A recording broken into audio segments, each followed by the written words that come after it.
Pour ne rien manquer, abonnez-vous maintenant. Les Vraies Voix Sud Radio, le coup de projecteur des vraies voix. Et donc après l'attaque au couteau à Annecy par un réfugié syrien, le sujet du droit d'asile est de nouveau soumis à questionnement. La Commission européenne et les États membres n'en finissent pas de débattre sur le sujet depuis 2019. La Hongrie et le Danemark restent les pays les plus stricts en matière de droit d'asile, Frédéric. Par exemple, pour ces demandeurs d'asile, le Danemark s'aligne un peu sur le Royaume-Uni. En 2021, Copenhague avait voté une loi autorisant la délocalisation des demandeurs d'asile hors du continent européen. Vous attendez avant. Et puis la Hongrie a manqué à ses obligations dans le domaine, déplore la Commission de justice de l'Union européenne, avec des restrictions de l'accès à la demande d'asile. La relocalisation des demandeurs d'asile dans les différents États membres a reçu le feu vert du Conseil. Malgré l'opposition de la Pologne et de la Hongrie, les pays qui s'y refusent devront payer une lourde amende, 20 000 € par exilé refusé. Pour soulager l'Italie et la Grèce, 30 000 demandeurs d'asile accueillis chaque année dans d'autres pays européens. Alors, vers quelle tendance l'Europe doit-elle se diriger ? Et l'Union européenne doit-elle s'aligner donc sur la politique restrictive du Danemark et de la Hongrie ? Pour l'instant, vous nous dites oui à 93%, ce qui est énorme. 0826 300 300. Et pour en parler, Élodie Journeau, merci d'être en direct avec nous sur Sud Radio. Vous êtes avocate en droit d'asile et droit des étrangers. Juste avant de revenir vers vous, Philippe Bilger, c'est la question que l'on pose, qui est volontairement un peu trash, pardon. D'aller vers ou le Danemark ou la Hongrie, c'est quoi la bonne position aujourd'hui ? Alors, sans être le spécialiste qui est sans doute Maître Journeau, moi j'irais volontiers vers une politique à la danoise. Il est évident que depuis quelque temps, il n'est pas un homme ou une femme politique française qui n'aille au Danemark pour voir des recettes que peut-être il est très difficile d'appliquer en France. Mais il me semble, sans tomber dans une polémique outrancière, que il est clair que le droit d'asile aujourd'hui est dévoyé et qu'il ne relève plus seulement de ces combattants de la liberté qu'il faut accueillir. Troisième élément, on a vu avec les tentatives d'assassinat à Annecy qu'il y a une sorte de bureaucratie et d'absurdité dans la gestion du droit d'asile européen qui montre qu'il n'est pas illégitime, et j'arrêterai là, Cécile et Frédéric, de vouloir des changements radicaux dans ce domaine. Tom Conan, d'autres pays comme la Suède aussi s'alignent sur cette position danoise. Oui, alors, moi je pense que justement il ne faut pas avoir une position manichéenne là-dessus. Évidemment, c'est la tentation qu'on a forcément. Il y a un drame qui se passe, on se dit quel est le statut de cette personne, donc il faut supprimer. Voilà. Et le vrai problème, c'est qu'il peut y avoir plein d'événements de ce type. Celui-là, effectivement, est particulièrement frappant et horrible. On est bien d'accord. Moi, je connaissais des personnes dans ma famille qui avaient fréquenté ce parc assez souvent avec des enfants. Donc c'est effectivement absolument terrible. Néanmoins, voilà, politiser à l'extrême le sujet me semble pas forcément pertinent.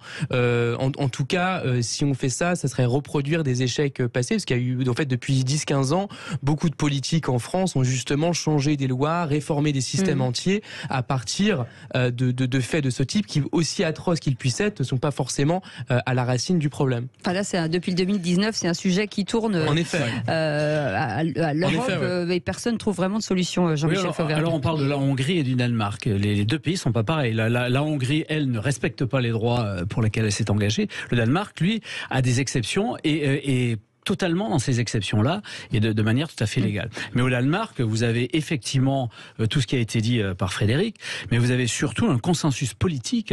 Aujourd'hui, au Danemark, vous avez des sociodémocrates qui sont au pouvoir et qui feraient rougir de plaisir dans les décisions qu'ils prennent sur l'immigration et sur la demande d'asile, qui feraient rougir du plaisir le Rassemblement national. En toute impunité, parce qu'ils ont le droit de faire ces exceptions-là. J'ajoute que pour la France, d'une manière générale, et pour d'autres pays européens, l'asile aujourd'hui est devenu la première de filière d'immigration clandestine. Pourquoi ? Parce que vous avez en France non pas 30 000 mais 150 000 ou 160 000 personnes qui ont demandé l'asile l'année dernière. 30% à peu près ou 35% l'ont eu. Et les autres sont restés sur le territoire national. Parce que au bout de 14 mois d'instruction, on reste sur le territoire national et c'est ça qui ne va pas. J'ajoute, et j'en finis là, que le jour où il y a eu le drame tram d'Annecy, les ministres de l'Intérieur étaient réunis et ont décidé de quelque chose qui me semble important, 2 choses importantes. La deuxième, la première, c'est de se répartir les migrants clandestins et les demandeurs d'asile de manière équivalente dans chaque pays européen. Et la deuxième, c'est de traiter les demandes d'asile aux frontières de l'Europe sous 3 mois aux frontières de l'Europe. Alors on ne sait pas si c'est dans l'Europe ou juste à l'extérieur de l'Europe, mais ça doit passer par le Parlement européen et ça me semble être une bonne avancée à généraliser. Et là, on irait sur le sens du Danemark, plus précisément. Avec nous, maître Élodie Journeau, vous avez entendu nos vraies voix, maître. Il faut d'abord rappeler que la France doit respecter les directives européennes. Tout à fait. Est-ce qu'elle les respecte ?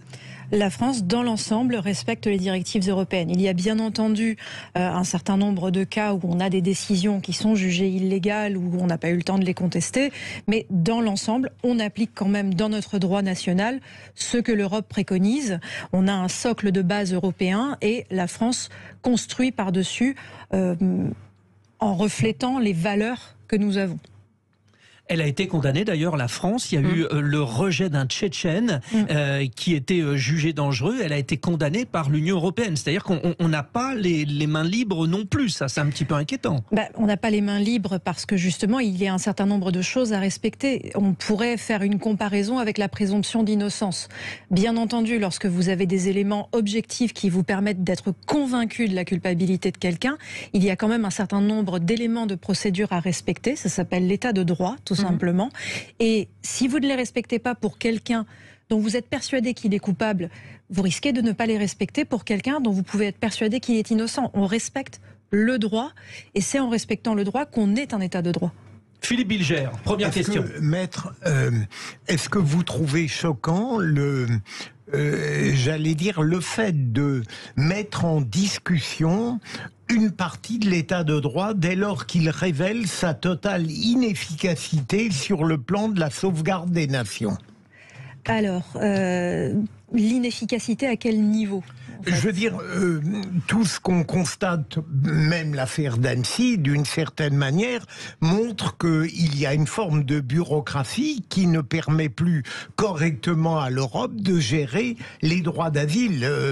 Est-ce que c'est choquant, comme par exemple les Républicains, de mettre en cause le droit européen? Est-ce que vous considérez que cet état de droit est intangible, ou est-ce qu'on a le droit de le remettre en cause quand il ne marche pas?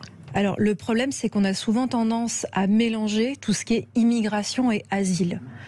On a le droit de demander asile. C'est un principe, ça fait des siècles et des siècles que ça existe, mais la Convention de Genève nous l'a concrétisé au lendemain de la Seconde Guerre mondiale. Et ça, c'est quelque chose auquel on ne peut pas renoncer, a fortiori lorsqu'on se déclare le défenseur des droits de l'homme. Donc, se poser des questions politiquement, et je me garderai bien de donner mon opinion là-dessus, sur le fait de restreindre l'immigration ou d'ouvrir d'autres voies légales différentes, je peux entendre que ce soit un débat. Mais le fait est que ça n'est absolument pas applicable dans notre cas. Ce monsieur avait un titre de séjour délivré au motif de l'asile, mais il avait un titre de séjour dans un pays. Loin de moi l'idée de justifier le fait qu'il soit venu ou quoi que ce soit. Mais juridiquement, on n'a pas le droit d'interdire à un étranger qui est légalement sur le territoire d'un pays européen, quel que soit le motif pour lequel il s'y trouve, asile, famille, travail, etc., de se déplacer dans les autres pays. Il a une limite. Oui, mais il ne s'y est pas installé. Il était enregistré dans une procédure légale. Et c'est ça qui est compliqué, en fait. Attendez, j'ajoute juste un mot.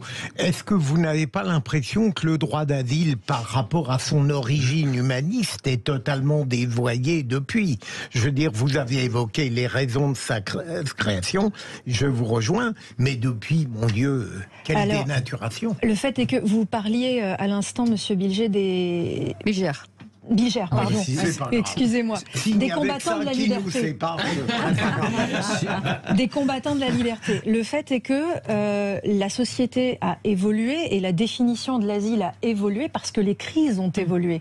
les crises, les guerres ont évolué. Donc avant, on pensait à la Seconde Guerre mondiale, donc à l'extermination des Juifs, des nazis, des homosexuels. Micro, qu'on vous entend bien. Mais depuis, il y a eu aussi la découverte du fait qu'il y avait un nombre incalculable de femmes qui étaient excisées de force, qui étaient mariées de force, le fait que des homosexuels continuent d'être persécutés dans un certain nombre de pays, les opinions politiques. Donc tout ça, ça a évolué. Donc nécessairement, non, il n'y a pas de réfugiés climatiques. Ça n'est pas dans la définition de la Convention de Genève. On pourra prendre en compte différemment à un autre stade, mais pour l'instant, ça n'a pas été reconnu. Cette évolution-là n'est pas reconnue. Donc forcément, on est obligé d'avancer. Et si c'est dévoyé, si vous estimez que c'est dévoyé, encore une fois, je ne me prononce pas là-dessus, c'est peut-être parce que certains représentants politiques ont l'impression que des demandeurs vont utiliser l'asile pour venir s'installer, parce que toutes les autres voies sont bloquées. Oui. Et c'est ça, 0826 300 300. Oui, vous pouvez juste appeler, avant, Hakim, on vous prend dans un instant. Jean-Michel Fauvergue. Cher maître, moi je reviens sur le cas qui nous intéresse à Annecy. Oui, l'assassin, enfin celui qui a tenté d'assassiner ses enfants, il avait certes le droit de venir puisqu'il avait, il était réfugié en Suède. Mais étant réfugié en Suède, il vient en France faire une demande d'asile. Il va en Suisse faire une demande d'asile parce que la Suisse fait partie de l'espace Schengen. Il va en Italie faire une demande d'asile. Il est immédiatement signalé, aurait dû être signalé par les bornes Eurodac, puisque c'est les bornes Eurodac disent, c'est là où on met ses empreintes. Elles disent immédiatement que il était en demande d'asile et il n'aurait pas dû pouvoir faire des demandes d'asile dans les autres pays puisqu'il bénéficiait. Alors oui. Il y a deux écoles là, effectivement, vous allez me dire oui. Non, il n'y a pas deux écoles, c'est le CESEDA, c'est très clair. Si, il y a deux écoles parce qu'on en a discuté pendant une semaine là, et effectivement il y a deux thèses qui s'affrontent. Mais si c'est le cas, de toute façon si c'est le cas, et si le CESEDA le dit d'une manière générale, ça prouve bien que ça ne fonctionne pas au niveau européen et que ne serait-ce que ces règles-là, il va falloir les appliquer avec beaucoup plus de rigueur pour éviter ce type les changer. Alors aussi horrible et dramatique que ce soit, en l'espèce, toutes les règles ont été respectées. C'est-à-dire qu'il a borné à Eurodac, il a été repéré en tant que personne qui bénéficie d'une protection dans un pays. Donc le fait qu'il ait déposé plusieurs demandes d'asile après la Suède, ça, a priori, encore une fois, je ne peux pas me prononcer, je n'ai pas le dossier sous les yeux, c'est considéré comme une tentative de fraude.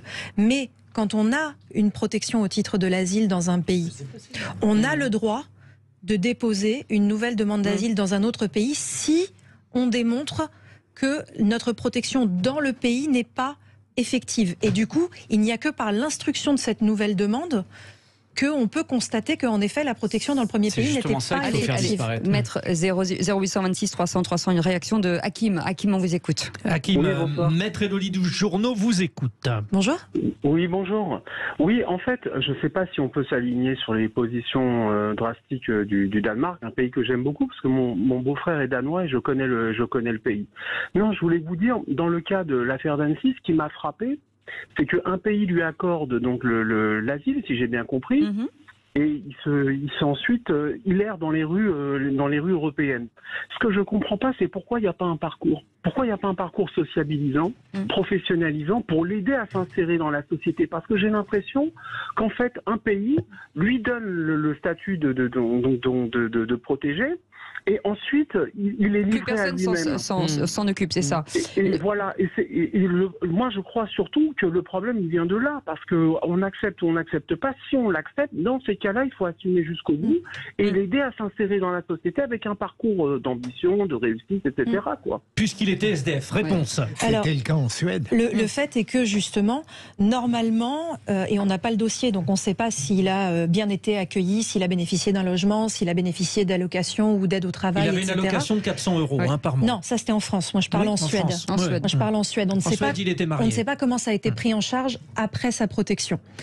Le fait est qu'en France, il s'est retrouvé SDF parce que quand on arrive et qu'on dépose une demande d'asile en France, on est trié soit en procédure normale, soit en procédure accélérée. Comme on n'a pas assez de place pour héberger tout le monde et pour suivre tout le monde socialement, il y a un certain nombre de personnes, et souvent des hommes jeunes célibataires, qui sont considérés comme non prioritaires et du coup n'ont pas de logement qui est proposé par l'État, pas de CADA, pas de UDA, et donc on leur donne une allocation et ils n'ont pas de travailleur social. Centre d'accueil pour demandeurs d'asile, c'est important. Et donc du coup, en effet, et pas lui tout seul, un certain nombre de demandeurs d'asile errent parce qu'on n'a pas les moyens de les prendre en charge. Mais il est dans le même cas que je ne sais pas combien de personnes. Et comme lui a été placé en procédure accélérée parce qu'il avait déjà une protection justement en Suède, c'est pour ça qu'il s'est retrouvé dans cette situation d'errance. On lui donne de l'argent pour se loger. Oui, c'est ce qu'elle dit. Oui, mais l'allocation n'est pas suffisante, malheureusement. Mais effectivement, en fait, on voit bien qu'au début du débat, on était sur une question un peu macro-politique globale, et en fait, on voit bien, moi, c'était un peu mon intuition de départ, que c'est une question quand même aussi de suivi social,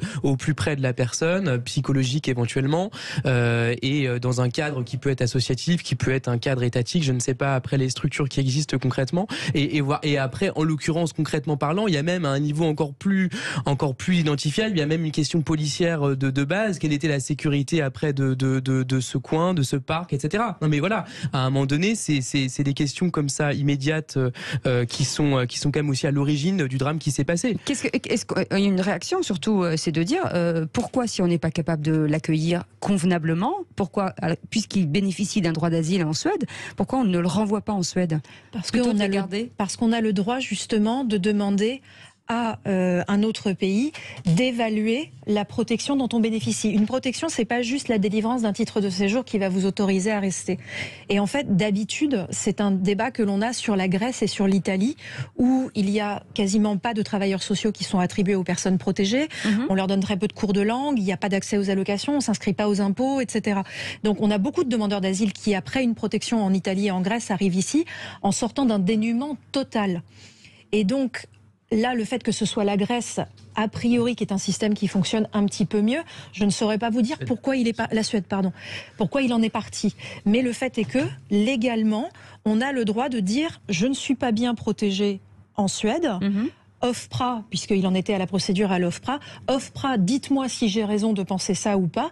Et l'OFPRA lui a répondu « Monsieur, vous ne m'avez pas convaincu, je pense que vous êtes correctement protégé en Suède. » 200 000 demandeurs d'asile sont attendus en 2023 en France, qui est considérable. Certains mettent en évidence que des associations ont lancé une espèce de business pour faire venir des gens alors qu'on n'est pas capable de s'en occuper. Est-ce que vous avez quand même un constat qui est le vôtre? Alors je vous vois rire, vous allez me dire pourquoi. Je rigole parce que j'ai eu la chance de passer sur un plateau hier soir et qu'on m'a traité de militante de gauche qui faisait dormir les gens chez elle précisément.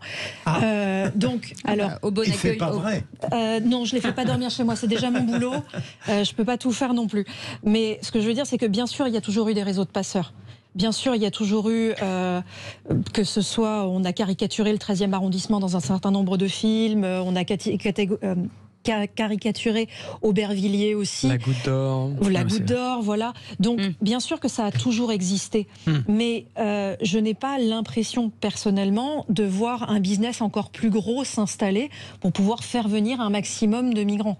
En revanche, ce qui semble vrai à un niveau géopolitique, c'est qu'effectivement, vu le nombre de zones de conflit qui existent quand même dans le monde aujourd'hui, il faut s'attendre, qu'on soit content ou pas de la chose, effectivement, à ce qu'il y ait une hausse des demandeurs d'asile. C'est pour ça qu'il faut d'une manière assez mécanique et légitime. C'est pour ça qu'il faut renforcer le contrôle. Ce ne sont pas des combattants de la liberté. J'ai pas dit le contraire. Mais l'asile n'est pas que le combattant de la liberté. La femme excisée n'est pas combattante. Mais c'est que cet homme, l'homme en l'occurrence, l'homme en l'occurrence vient de Syrie, il vient pas d'Australie, de Nouvelle-Zélande, donc c'est quand même un élément. En Syrie, il n'y a plus. Non, j'entends bien, mais c'est quand même à l'origine, j'imagine qu'il va y avoir une situation peut-être. Vous restez avec nous, l'asile, quelques instants. On continue ce débat jusqu'à 19h. 0826 300 300. Qu'en pensez-vous justement? Est-ce que vous pensez qu'il faut qu'on durcisse le ton comme le Danemark et la Hongrie face à l'Union européenne en ce qui concerne le droit d'asile? 0826 300 300. Les auditeurs disent oui, 93% contre 7.